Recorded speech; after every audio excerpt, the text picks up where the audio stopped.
Hey everybody, this is Perch. She-Hulk is a character that for whatever reason has been kind of omnipresent over the last, 6 years or so. And it's become kind of the lightning rod of characters that people feel that Marvel has done wrong. And it's kind of indicative of where Marvel went astray. What's interesting is that this argument usually plays out in very extreme terms. It's either She-Hulk of today is absolutely terrible and the one from before was wonderful, and everything is trash now, everything was perfect then. Or alternatively, this new version is finally the She-Hulk that we've been waiting for decades, and the stuff before was sexist, terrible, awful, and this is the best version of She-Hulk there's ever been. And frequently in this debate that goes back and forth in this war, you see this image that gets posted of She-Hulk jumping rope naked. And typically speaking, people either throw this image up to say how great comics were back then because the characters look pretty, or more often, the people who post this image use it as an example of how sexist and terrible John Byrne was, and comics at the time, and everything was legit trash. This caught my attention a couple weeks ago because I've seen this image a bunch of times, and I saw it when it was originally printed, which was quite a long time ago. This comic was from the sensational She-Hulk back in 1989, and this actual issue of her jumping rope, I think, was about 91. I would say 91 or 92, probably right. I think right around in that time period. The problem was, if you actually were reading the comic at the time, the scene of her jumping rope naked made complete sense. And this is what I really want to kind of do in this video, because I don't know how many people were alive back then, have looked up these issues, have maybe just seen images of She-Hulk looking one way back in the 90s and a different way here in 2020. And so I wanted to kind of lay out exactly what was going on back then, because it occurred to me, people don't get what was going on in the 1989 comic. So this was Sensational She-Hulk. It was written and drawn by John Byrne. The book ran for 60 issues. John Byrne did most of them. He did issues 1 through 8 and then took a long break. Steve Gerber was in there at that point for most of the issues then. And then John Byrne came back from issue 31 to 46 and 48 to 50. And the key is that this comic was doing something very different, and it's critical kind of to the entire argument. And by the way, when we get to the end of this thing, you can love She-Hulk, you can hate her, you can like the old She-Hulk, you can like the new She-Hulk, you could do whatever you want. It's your dollar, it's your opinion. But at least know what it is you're complaining about or praising. The key thing about Sensational She-Hulk back in '89 and what John Byrne was trying to do is he took an extremely experimental view of the title. The title basically ran with the idea that She-Hulk knew she was a comic book character. The comic would break the fourth wall on a regular basis. It was designed to poke fun at other creators, at Byrne himself, at editors, at the Comics Code Authority, and all kinds of things. This book was Deadpool and Harley Quinn long before Deadpool and Harley Quinn were out. And in all the commentary about if the book was sexist or not, they seem to forget that piece of it, that this book was intending to be a comedy book. It was intending to be self-aware, and it was trying to poke fun, basically, at a lot of things back in the 80s and 90s, particularly the excess of sexualized women and everything else. This image of She-Hulk jumping rope is particularly egregious because when people post it, they have photoshopped out the text bubbles. And the text bubbles are pretty important to the scene because in this scene, She-Hulk is jumping rope, and the context behind it is in the letters page several issues earlier. There's this kind of crack about how if sales don't pick up, She-Hulk is going to have to, next thing John Byrne will do is have her jumping rope naked. And it's kind of this throwaway, kind of silly comment that was in the letters page. And then She-Hulk would fight people in the letters page because the letters were written as though they were answered by She-Hulk herself. And there is this kind of back and forth. She-Hulk saying, in this biz, a gal needs all the backers she can get. Don't hold your breath waiting for me to get out of that skipping rope. That was a joke, okay? That was the whole thing was basically that comics were using cheap gimmicks, usually sexy gimmicks. And at the time, by the way, well, I guess a few years later, you would have Sue Storm and her boob window costume and all sorts of kind of crazy stuff. And so this book and Byrne were making fun of this stuff. They were making fun of that this whole 22 pages of skipping rope in the nude issue that She-Hulk was promising if sales didn't pick up, that's the kind of level she would have to stoop to.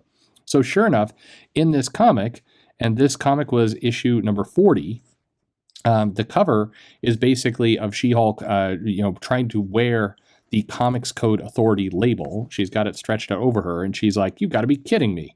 And meanwhile, a hand, presumably Byrne, is handing her a jump rope saying, "Quit stalling, She-Hulky, we've got 22 pages to fill." And this scene of her jumping rope, she's basically saying the entire time, "Can you believe this? This goes beyond the pale. I cannot believe I'm a successful lawyer, member of the Avengers and the Fantastic Four. I made a dumb joke in a letters page, and now here's Byrne basically making me jump rope." And in this scene, the editor of the title, Renee, who is a woman, shows up and basically says, "Hey, stop this stupid stuff with this rope. You don't need to do it. Tom DeFalco would never let us get away with it." It's all very inside baseball. That's the kind of the whole point. This comic would feature, her friend Wheezy. It would have a character that would show up at one point who was basically just trying to, Louise Mason. That's what she basically, kind of manipulated that she could be in the book just so that she wouldn't die of old age. The logic being that if you are in a comic book, you'll stay young and you won't age. So the characters were trying to manipulate each other to stay in the book. It's the whole thing was really designed to be jokey. That was the point. They fought characters like Dr. Bong. The Blonde Phantom showed up. Zemu, the Living Titan, was in there. There was an evil Santa Claus, I believe, at one point, and multiple times ran up against Spragg, the Living Hill, and like an actual hill. So I mean, it's all silly. That was kind of the intention of She-Hulk. So when I see this comic portrayed as this super sexist example of 80s and 90s, and John Byrne is a super perv for drawing her this way, it always reminds me, like, people clearly don't know what was going on with the comic. And if you hadn't read She-Hulk, and you like things like Deadpool, and you like things like Harley Quinn, you like this fourth wall, characters knowing they're in a comic book and making fun of that, then I would recommend you pick up She-Hulk. I think there's a hardcover omnibus out now of this run, and it's funny. I think, frankly, a lot of the jokes that they do in She-Hulk were fresh and actually good, whereas a lot of the Deadpool and Harley Quinn jokes seem to, I don't know, it's pretty hit and miss. If that's your thing, it's a struggle. Plus, you get US1 in that book. You get a lot of crazy stuff. They were throwing Wolverine, the Punisher, and Spider-Man on the cover just to kind of joke around on it, talking about how they are starring on this issue instead of in this issue. So that was a cheap gimmick of putting them on the cover when they weren't actually in the book, which is another thing that other comics were doing at the time that Byrne was trying to make fun of. I mean, there was this barbarian character that was in the book that was trying to eradicate all women, but wasn't aware that if that happened, then there'd be no population anymore, because no one ever explained to this barbarian character the birds and the bees. I mean, it's a joke of a comic. It's meant to be comedy. It's meant to be silly, and it's meant to break the fourth wall. Was the character drawn nicely? Absolutely. I think Byrne was a great artist, and despite Gleb Malakov's comments that he's dated and crappy, I think, She-Hulk, the sales, and John Byrne speaks for itself. At this very moment, there's 2 John Byrne, hardcover omnibuses for sale on Amazon that are outselling nearly everything else that DC has to offer, including including a lot of their recent works. Nubia is currently being defeated by 3 Jokers, Watchmen, and multiple John Byrne books. Dated or not, his style is fine. Now, you may like the new She-Hulk, you may like the status quo, the big bulky She-Hulk, but I'll throw one last thing in here. The reason why a lot of people, I think, reject and are irritated by the current storyline that Jennifer She-Hulk finally is confident, and that's why she's bigger, bulkier. She doesn't have to look pretty anymore. She's self-confident. The reason why people reject that concept and that storyline is because a lot of the She-Hulk in the 90s, this entire John Byrne sensational She-Hulk, and for that matter, the Dan Slott She-Hulk after this, made it really clear that Jennifer was very confident in her own skin. She was written like a strong, confident woman. Even her initial appearances in both the Avengers and the Fantastic Four. There's even a storyline in the Fantastic Four where I think the Psycho Master, he was it Psycho Master? I don't. Anyway, he was basically devolved Jennifer to make her meek. And it was such a screwed up part. I mean, it was such manipulation because it was so unlike the character. The character was very self-assured, very confident. So this idea, which really was introduced in the Mariko Tamaki run, that She-Hulk hasn't been confident up to this point, hasn't felt, self-assured, comfortable in her own skin, hasn't been self-actualized, and now she is. It kind of flies in the face of multiple runs of comics and the entire personality of the character. That's why people get upset.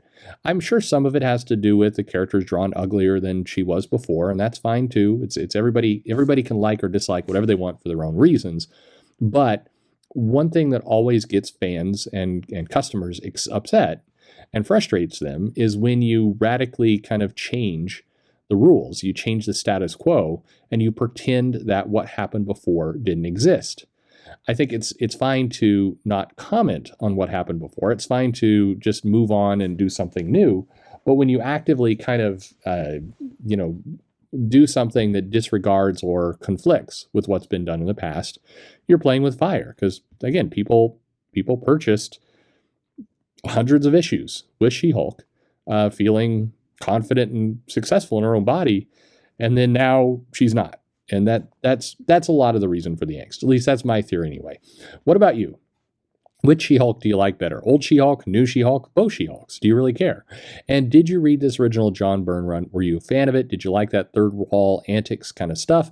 Or was this all new information to you? Let me know that in the comments below. Like and subscribe, and thanks for listening.